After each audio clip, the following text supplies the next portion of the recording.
so often we underestimate just how powerful we can be when we allow our audience and our executive stakeholders to shine. It's not about being the loudest. It's not about being the most obnoxious. It's not about being the most boastful. It's not about taking up the most space. It's about being the person who knows how to be thoughtful, who knows how to be strategic, and who knows how to make an executive audience feel excited and confident and inspired by the direction that they are sharing. Welcome to The Art of Speaking Up, a podcast that helps professional women access the limitless potential that lies within them. I'm your host, Jessica Guzik, and my mission is to help you find that spark inside you that has the power to transform your career in ways you may not have thought possible. I'm so excited that you're here. And now, on to the show. Welcome to part 2 of my series on executive communication, where we are using reality TV to help you get really good at powerfully communicating your ideas to leaders and executives in a corporate setting. Now, if you haven't listened to part 1, warning, part 2 is not going to make sense. So definitely go back and listen to part 1. If you have listened to part 1, as a reminder, in part 1, we learned that in this TV show, Owning Manhattan, 2 real estate agents, Chloe and Niall, both had the opportunity to pitch themselves to a developer in the hopes of being selected by that developer to be the sell-side broker on a very large, lucrative property in Manhattan. And because these pitches represent these 2 people trying to present their absolute best work and their best selves and really trying to persuade and show up confident and effectively and super powerfully in front of a key stakeholder who is going to impact their professional success and impact the future of their career. This gives us a fantastic learning opportunity to look at how these 2 professionals, how these 2 real estate agents represented themselves and their work in trying to win this pitch. And I'm using their pitches to help teach you some really valuable lessons about how to get really good at executive communication. In part 1, I dissected Niall's pitch. He was the one who pitched first in this episode. And in this part, we're going to be listening to the second pitch. This pitch is from a real estate agent named Chloe. And I'm going to do it just how I did part 1. First, we're going to listen to Chloe's entire pitch. As you're listening, I want you to pay attention to whether you feel like it's working, whether you're liking it, not liking it. And then afterwards, I'm going to tell you my thoughts and my evaluation, and I'm going to break down her pitch pretty much sentence by sentence and help you see what she's doing well and where she has opportunities for improvement. And at the end of the episode, I'm going to tell you who I thought deserved to land this listing and what ended up happening at the end of the episode, and whether the person who I thought had the stronger pitch was the one who ended up landing the listing or not. But first, let's hear Chloe's pitch. Here it is. Truly and utterly, I've been following your career for a while.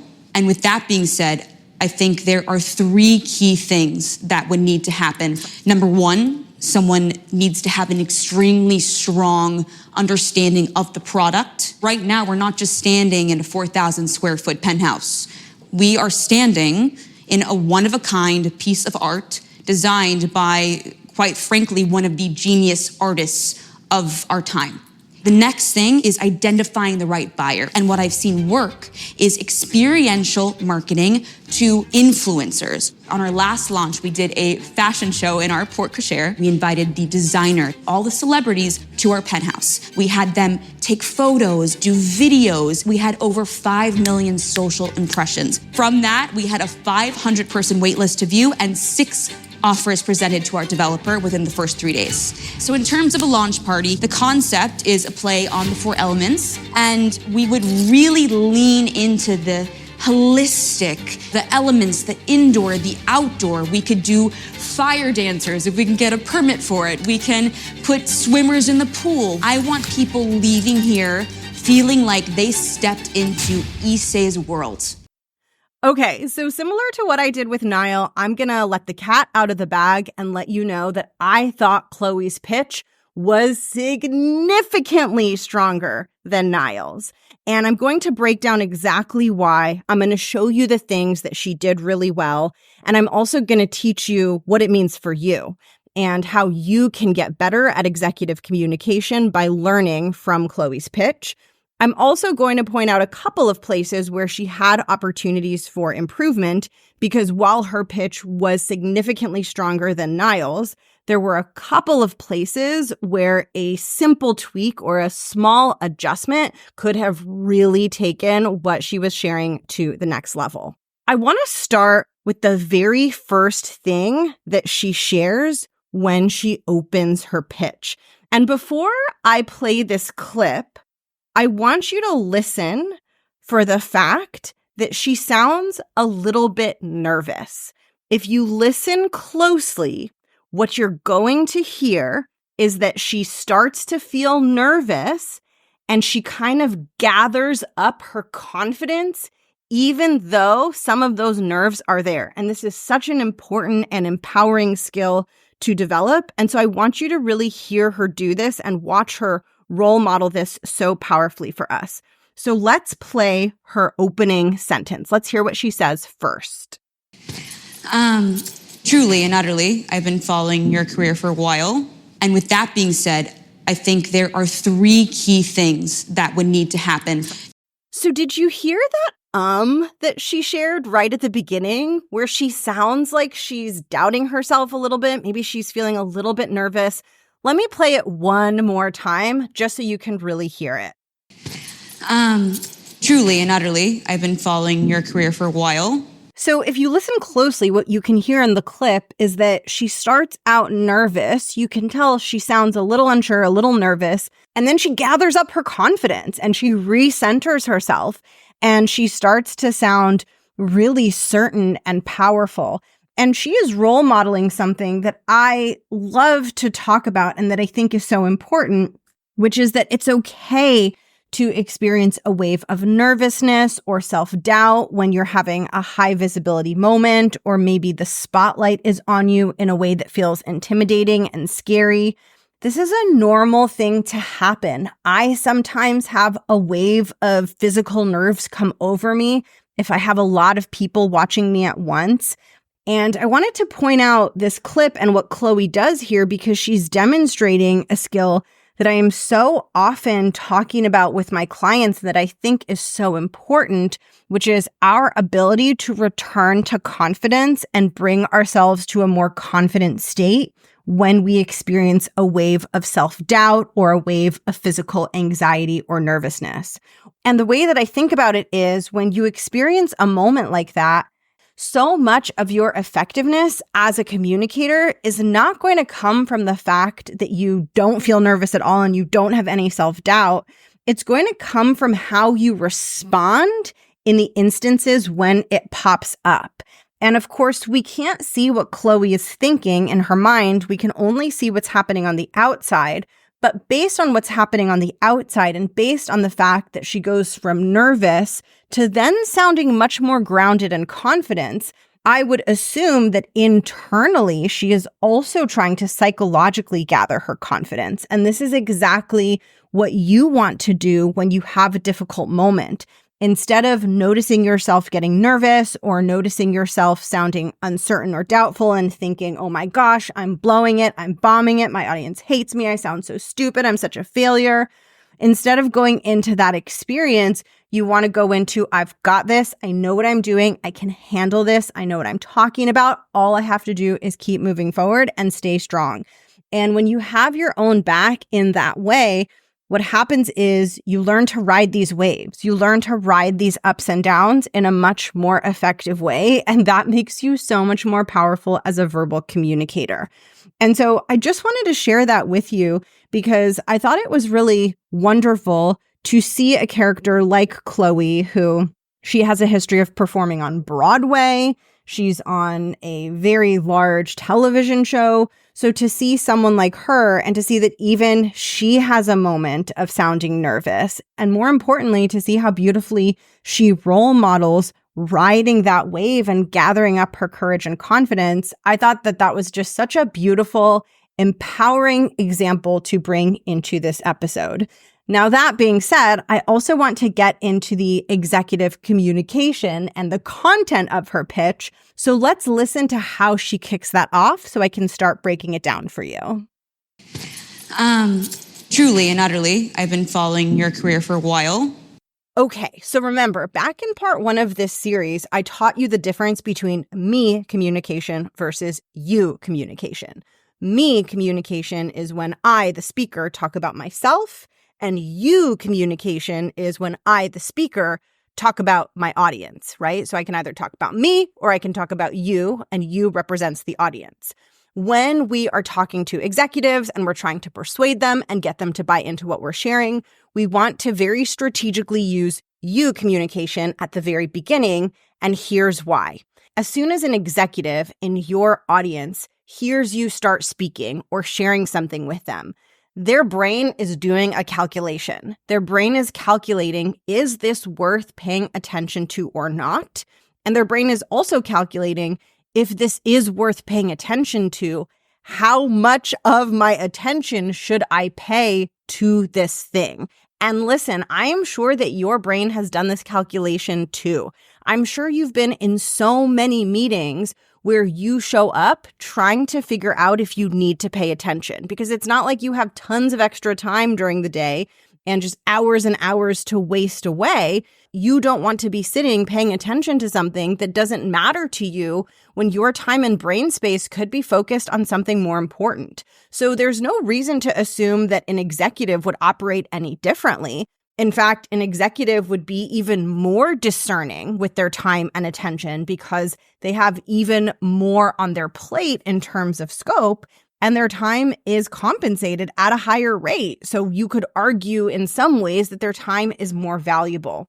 So as soon as someone starts speaking, they're trying to decide, is this important for me? And one of the best ways that we can very quickly show our executive audience that, yes, what I'm about to share is very important for you is simply by opening what we are sharing with you communication. We want to open by talking about our audience and what they care about most. Now, Chloe opens her pitch with you communication when she says, truly and utterly, I've been following your career for a while. So she is automatically ahead of Niall and doing better just one sentence into this pitch. I will say she does have an opportunity to strengthen her opening, because with you communication, the most effective way to do it is to acknowledge not just our audience, but our audience's goals. So she does the first part. She acknowledges her audience by saying, I've been following your career for a while, right? So now she's talking about the audience and not just herself. But if she had added on to that something like, and I'm really looking forward to sharing with you how I can help you get this property sold, then that would be like the double whammy, a really strong way for her to demonstrate, like, listen, I know about your work, I know about your career, I'm interested in you, and I'm here to help you achieve your goals. When an executive receives that kind of message from the way you are communicating, when they receive the message of, I'm familiar with you, I know what's important to you, and I'm here to help you achieve it, they will be 100% all in, ready to listen, ready to hand over the baton of authority to you, because what they care about most is their goals, and you have so powerfully shown them that you are there to help them achieve their goals. So Chloe gets there about halfway in her opening. She acknowledges her audience, and in acknowledging her audience, there's an implication that she is familiar with this stakeholder, that she understands this stakeholder's career and accomplishments. So it does help give the stakeholder a sense that she's going to be fighting for what's important to them. But I think if she had said that explicitly right at the top, that opening would have been so freaking powerful. So the takeaway for you, when you are addressing an executive audience, think about what they care about and make sure you are talking about that right away. That should be one of the absolute first things you say, because if it's one of the first things you say, then they're going to listen and pay attention to everything that you say afterwards. Okay, let's keep going deeper into Chloe's pitch and hear what she does next. Truly and utterly, I've been following your career for a while. And with that being said, I think there are three key things that would need to happen. Okay, when I heard this second part, when she said there are three key things that need to happen, I felt like I could hear the angels singing to me from heaven, because she is so perfectly illustrating one of the most important principles of executive communication, which is being top down. I talked about this a little bit in part 1. We're going to go deeper into it here in part 2 because she creates such a powerful example for us. But top-down communication means that before I take my audience into the details, I'm going to paint the bigger picture. The best way to understand top-down communication is to imagine that you are going on a tour of Disneyland. There are two ways that the tour guide can guide you through the tour of Disneyland. They could just bring you into the park and start pausing at each ride and showing you all of the things and taking you through the entire park. Or before they bring you into the park, they could say, okay, we're going to visit 3 areas of the park: Main Street, Fantasyland, and Tomorrowland. And of course, there's other parts to Disneyland, but just let's keep it simple. So the second example where they give you that overview is an example of top-down communication, and it is so important to do this when you are speaking with executives. And this is exactly what Chloe does when she says that there are 3 key things that need to happen. She's giving us the information in a top-down way because now we know that we are going to get 3 pillars or 3 different perspectives from her. Top-down communication is important for so many reasons. The first reason is that it demonstrates a deeper command and a deeper sense of expertise around the subject matter. If your tour guide says, I'm going to take you to Main Street, then Fantasyland, then Tomorrowland, we know that that tour guide knows what they are doing because they have already started to lay out the structure of this tour. So when we share this structure with our audience, it conveys deeper credibility and a deeper mastery of our area of expertise. It's just a way that we boost our authority in the room. But the other reason that top-down communication is so important when you're speaking to executives is because executives don't have a lot of tolerance for heavy amounts of details and very fine print tactical information. And you can probably relate to this, right? I want you to imagine a really busy day in your life where you're working on a million things and your brain is tired. The last thing that you want at the end of that busy day or smack in the middle of that busy day is for someone to come at you with a very detailed, fine print, so many little tactics type of update where your brain has to work really hard to take in these details and to make sense of what is being said. So think about it. If it's tiring to you in your brain, it's definitely tiring to an executive. And so what do we do then when we have information that we need to relay to an executive audience, but we know that relaying information is actually mentally taxing? Well, what we do is we leverage a top-down structure to ease them into the information.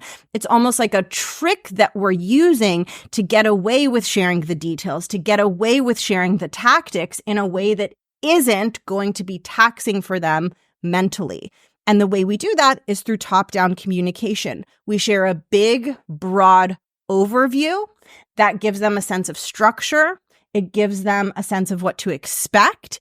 It gives them and us a quick dopamine hit because we've already sort of completed that initial structure. So we feel a sense of satisfaction, like we've already done something in this meeting. We've already laid out the 3 key reasons, or we've already laid out the different parts of Disneyland that we're all going to see. So it feels like we've accomplished something. We feel clear on the path ahead. We feel like we've made some progress.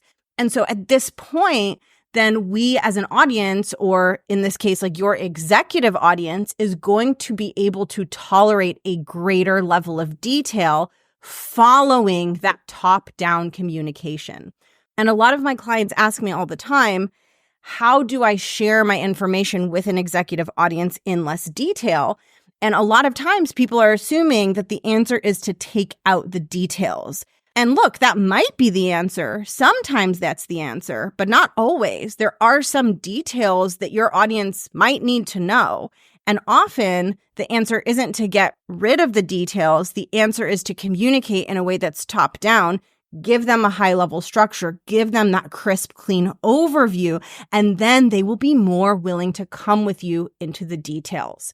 So when Chloe says that there are 3 key things that are part of her plan for selling this property, this gives her permission to go into more detail because she's built that credibility. Her audience knows that she's thought this through. Her audience knows what to expect. There's going to be 3 things. So she really sets herself up here for a successful delivery. Okay, let's hear what she says next. I think there are 3 key things that would need to happen. Number 1, someone needs to have an extremely strong understanding of the product. Right now, we're not just standing in a 4,000 square foot penthouse. We are standing in a one-of-a-kind piece of art designed by, quite frankly, one of the genius artists of our time. Okay, so when I heard this part of the pitch, I was like, yes, yes, yes, girl, you are on fire. This was the moment that I decided I liked Chloe's pitch far better than Niall's, and this was the moment where I predicted that she was going to get the listing. And now listen, look, it's a reality TV show. We don't know exactly what's real or what's fake behind the scenes, but I wanted to play a fun game with myself to see if I could predict it accurately. And as soon as she said this part, I was like, she's getting it. She's won the listing. Here's why this part of her pitch is so strong. So she lays out that she has 3 key things, and then she takes us into number 1 of her 3 key things, which is that she believes that someone needs to have an extremely strong understanding of the product. When she says this, she is speaking to her audience at a strategic level. That's been a big theme of me comparing these 2 pitches, whether the speaker is at a strategic level or whether they're at a tactical level. When the speaker is at a strategic level, they are sharing higher level thinking, bigger picture strategic ideas with their audience versus very detailed in the weeds tactical ideas with their audience. So Niall's pitch was very tactical. He talked about how he was going to post on social media and have a big social media presence to sell the property. Whereas what Chloe is sharing is not tactical at all. She's sharing something that's more strategic and almost philosophical in nature, which is that the high level goal is that the buyer needs to have an understanding of the product. This is her bringing in her thought leadership. This is her not just saying, I'm going to do X and Y and Z to sell this property, but it's her showing her thinking behind X, Y, and Z. Why is she going to do what she wants to do to sell the property? Because she believes the best way to sell the property is to make sure that the buyer has an understanding of the product. This deeper logic and this higher level goal that she shares shows her audience that she can think at this higher level. She's not just throwing spaghetti at the wall, being like, what are all these things that I could do to try to sell this property? She has a high level approach that she believes is going to be effective. And then she's going to choose tactics that will help support that approach. This is thought leadership because she's bringing in the approach. She's sharing what her perspective is. And this is also top-down communication because she's sharing this high level approach and philosophy before getting into any of the details. So as an audience member, her audience now knows that she's thinking deeply, that she's thinking strategically, and that everything she does is coming from that strategic thought process. And this is the exact kind of communication that will win over executives in a corporate setting. when you share higher level strategic ideas with them, and you're not just sharing the findings of your work or the proposed approach of your work, but you're sharing the bigger why and the bigger strategy behind it, what it shows them and what you're communicating to them is, hey, I am thinking about this at a deep level. I'm not just out there doing things willy-nilly. I've thought through what is really going to get us the results that we want, and how can we make sure that all of our tactics are based on that philosophy. When an executive feels that from you, then they know that your work is going to be superior because it has deeper thinking behind it. And when they know that your work is superior and your work has that deeper thinking behind it, they're going to want to put you on their most important stuff because they know that you're bringing the thought leadership. They know that you're thinking about it and engaging in a deeper way, which is going to lead to a better result. So when you communicate this way, you're not just showing them like, hey, look at me, look how good I am at communicating this project or this idea in a top-down way.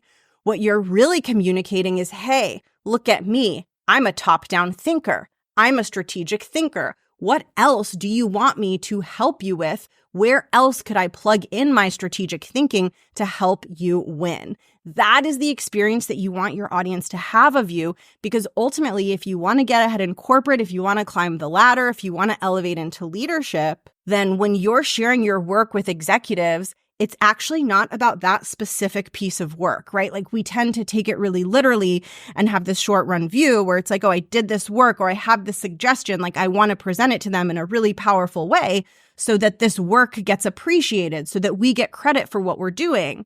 But what so many people don't realize is it's actually not about that particular piece of work. It's about what you're messaging to them about your entire leadership style and your entire approach that wasn't just brought to that piece of work, but that you bring to everything that you work on and everything that your hands touch. And when your audience feels that you're going to bring this sharp strategic lens to anything that you work on, they're not just going to be interested in whatever it is you're sharing with them in the moment. They're going to be interested in you and all of the things that you can possibly plug in to help them with. And remember, they're going to want to put strategic thinkers on their highest value projects. So this isn't about you just becoming a person that work gets dumped on. It's about you becoming a person that gets the highest value, highest visibility work in your organization. In order to do that, you want to demonstrate thought leadership. You want to demonstrate strategic thinking. And Chloe is sharing a great example of this where she shows that she has a philosophy that is underlying what she's about to share in her pitch. And that philosophy is that the buyer needs to understand the value and essence of the product. So great job, Chloe. Crushed it. Nailed it. If I was the developer, this would be the moment where you had me, because I see the structure, I see the thinking, I trust you, I view you as credible, I can see that you care about me as your stakeholder, so I have so many more reasons to choose you above Niall, and you haven't even gotten into the meat of your pitch yet. Okay, so let's see what's in the meat of her pitch, and let's hear what she shares next. The next thing is identifying the right buyer. And what I've seen work is experiential marketing to influencers. On our last launch, we did a fashion show in our porte cochere. We invited the designer, all the celebrities to our penthouse. So as Chloe moves into her second pillar, which is where she says, okay, the second big thing is we need to identify the right buyer, she continues with her thought leadership and with her top-down communication. And what she does is she shares her high-level strategy, which is we have to find the right buyer.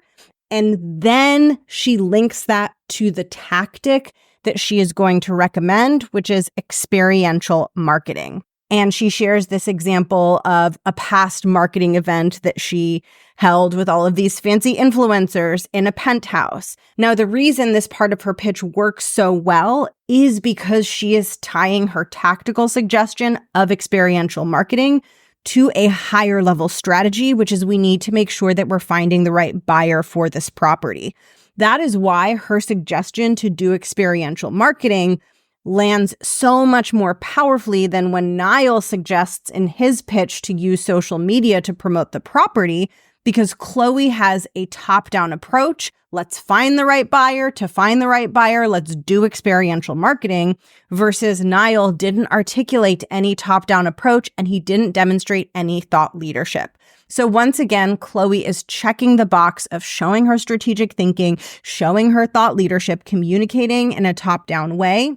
And as she goes deeper in talking about this experiential marketing event that she held in the past, her pitch continues to get stronger. So let's hear what she shares as she goes into more detail on this experiential marketing event that she has held. We invited the designer, all the celebrities to our penthouse. We had them take photos, do videos. We had over 5 million social impressions. From that, we had a 500-person waitlist to view and 6 offers presented to our developer within the first 3 days.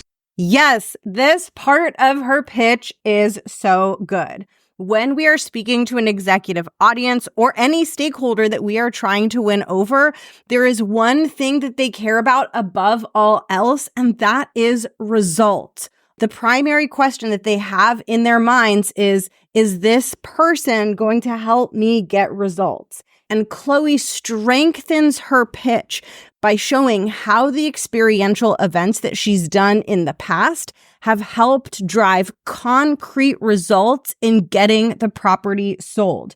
She talks about a 500-person waitlist to view the property and 6 offers within 3 days. This is such a strong talking point because what this developer cares about most is, are you going to get this property sold? So for her to bring in this very specific data point about this event that she has held in the past, this is going to give the developer a lot of confidence that her strategy is super sound. Now, one thing that I want to say about her pitch is she does spend a lot of time in the pitch talking about this influencer event and this experiential marketing.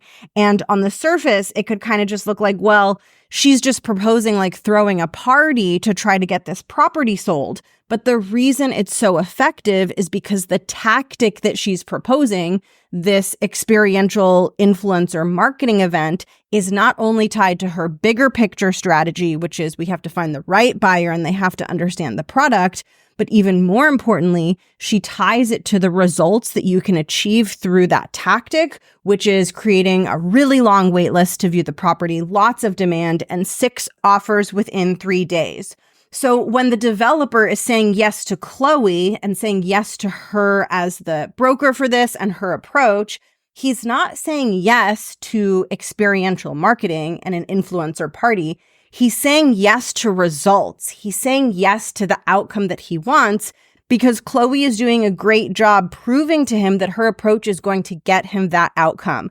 And the lesson here for you is that when we are talking to executives, we want to focus on what they care about most, and that is results. At the end of the day, they want to understand whether we and our work is moving the needle for them or not.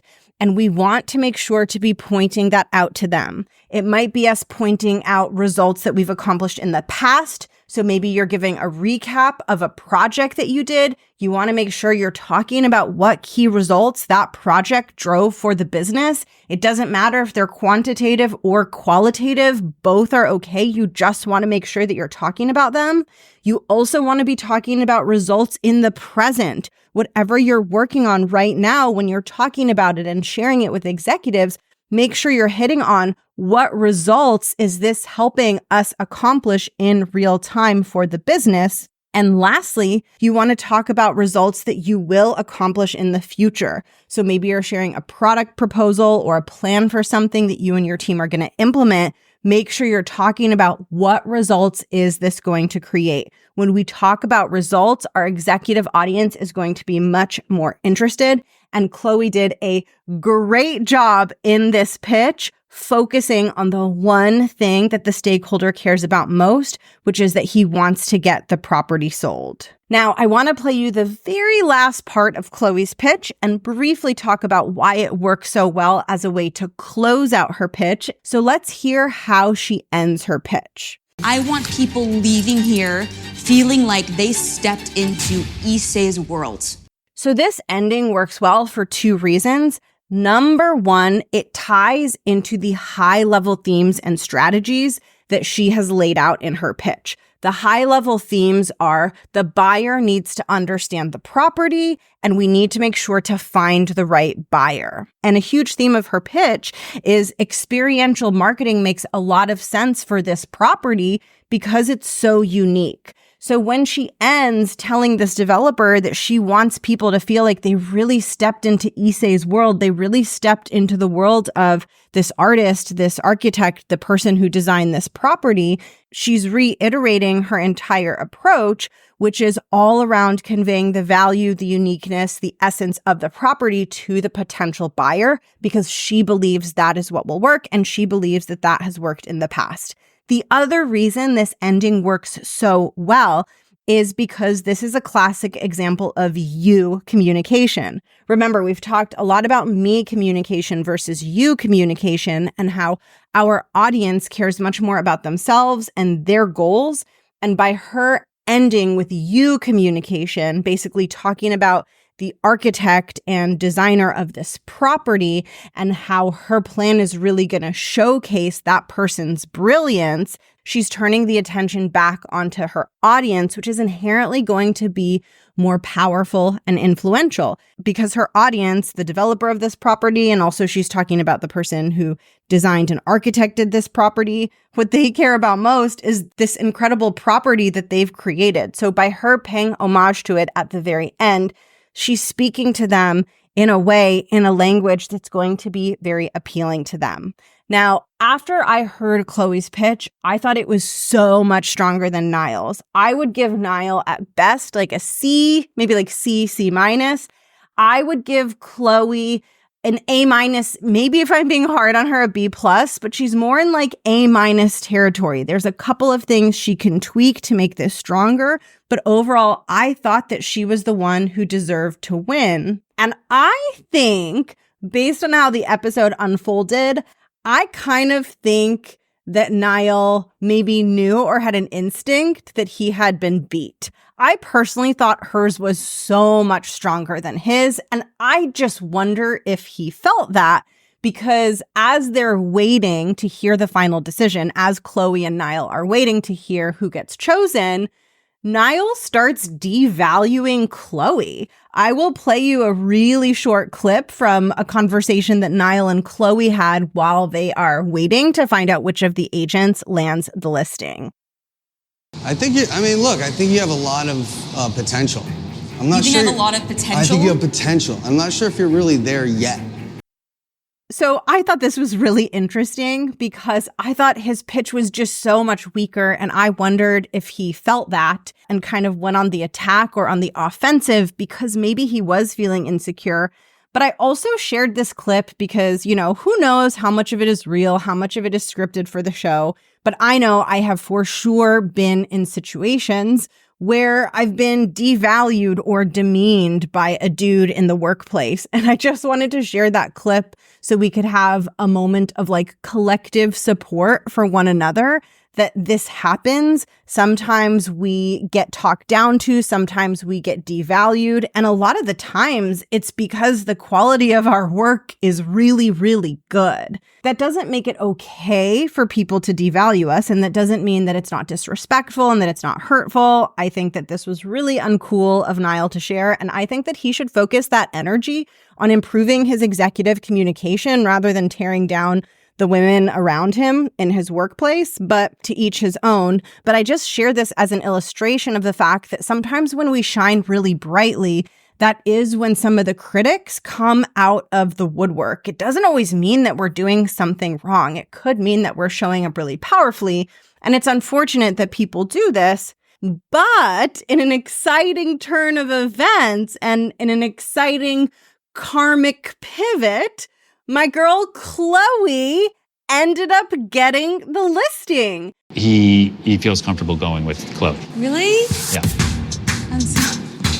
I'm so excited. Congrats. Thank So if you could leave Yes. and get to work, I'm not I'll going talk to let to you later. down, okay? I'm not going to let you down, Fox. Okay. I'm going to do it. Okay, It's great. going to be great. Thanks, bye. Bye. So the developer chose her. And when that happened, I was like so excited. Number one, because the woman beat out the dude, and that made me happy. And not just the dude, but like she beat out a dude who had this very stereotypical, cocky, boastful communication style. So there was something about that felt really exciting to me. But also because, to the extent that we can assume that the scenes in this episode are real, like I said, we don't really know what's going on behind the scenes with reality TV. But assuming that some of this is real and the essence of this is real, what it shows is that it's not about being the loudest. It's not about being the most obnoxious. It's not about being the most boastful. It's not about taking up the most space. It's about being the person who knows how to be thoughtful, who knows how to be strategic, and who knows how to make an executive audience feel excited and confident and inspired by the direction that they are sharing. And that doesn't require you to be loud and extroverted or to change your personality or change who you are. It just requires you to speak to your audience in a way that's going to resonate with them deeply. And if I had to summarize why I think Chloe won this listing and why she did so much better than Niall, it's because Niall focused on himself and Chloe focused on the stakeholder. When you put their pitches side by side, that is the most striking difference between the two. And I think so often we underestimate just how powerful we can be when we allow our audience and our executive stakeholders to shine. That's really how I built all the success I built in my corporate career. I very quickly figured out if I can make high-level leaders look good, if I can help them win, and if I can really clearly communicate to them how I am helping them win and how I will help them win, then I will also be able to get ahead in my career as I am helping them. It's like a win-win. I help them win, and then I'm going to win professionally because of the relationship that I'm going to build with them, the trust that I'm going to build with them, and the high visibility work that that's going to help me become a part of as I earn their trust. Now, I know I covered a lot of things in these episodes. They were pretty dense in terms of learnings, so I want to distill down to a brief list of takeaways that you can take with you as key learnings from this episode series. So learning number one, me communication versus you communication. When you're speaking to executives, make sure you are focused on what they care about and what's important to them. Show them that you know what they care about, and show them that your work is helping them with the goals that they care about. That's number one. Number two, if you're going to share tactics and details, make sure that before you share those tactics and details, you are sharing bigger picture ideas that the details naturally flow from. Your audience will have more patience and more of an appetite for you to get into details if you can paint a bigger picture vision that gets them excited. Number three, structure is your friend. One thing Chloe did that Niall didn't do is she used structure. She had numbered pillars in her pitch versus Niall had no structure to his pitch. And as a result, Chloe came off looking a lot more polished and a lot more presentable. And finally, number four, you can be nervous and you can totally bounce back from it and do an incredible job. Chloe role modeled that so beautifully in her pitch. And she even says later in the episode that the pitch was extremely stressful for her. And I love that we really got to see her shine, even though it was hard and it did stretch her. I think sometimes we think that for us to make that really powerful impression on our audience, we need to be 100% perfect. We need to not feel nervous. Everything needs to go picture perfect. And it just isn't true. And Chloe's pitch was such a powerful example of being powerful without being perfect.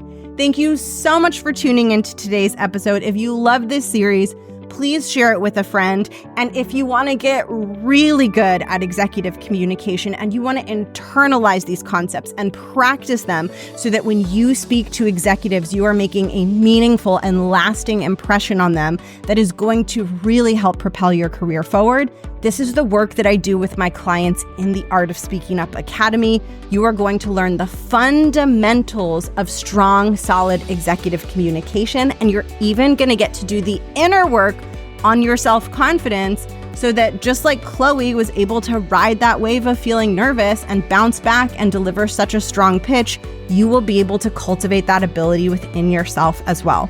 To learn more about how you can work with me inside the Academy, click the link in the show notes or head over to jessguzikcoaching.com/academy.